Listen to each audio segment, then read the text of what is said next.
આજ રોજ ત્રિવેણી ખાતે બોટિંગની સુવિધાનો આપણે પ્રારંભ કરાવ્યો છે. આપણે એના નિયમાનુસારના જે કાંઈ પણ લાયસન્સની પ્રક્રિયાઓ છે એ પૂર્ણ કરવામાં આવે છે અને સંપૂર્ણ સેફટી સાથે આજરોજ આપણે આ ચાલુ કરેલ છે. આમાં જે આપણો ભાવ એવો છે કે જે ત્રિવેણીની આરતી થાય ત્યારે બોટમાં શ્રદ્ધાળુઓ જે બનારસમાં સામે બોટમાં બેસીને આરતીના દર્શન કરે છે એવો લાભ અહીં પણ મેળવી શકે એ માટે આ સેવા શરૂ કરી છે.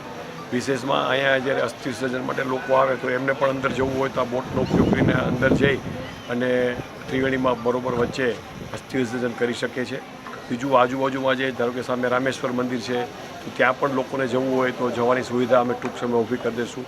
આને માટેની આનુષંગિક જે કાંઈ પણ કાયમી વ્યવસ્થાઓ છે જેમ કે જેટી છે કે પછી કાયમી મ્યુઝિક સિસ્ટમ રાખવી હોય કે કોઈ કલાકારને પરફોર્મ કરવું હોય તો આવીને પરફોર્મ કરી શકે, લાઇટિંગ છે એ બધું ટૂંક સમયમાં અમે સરકારશ્રીના સહયોગથી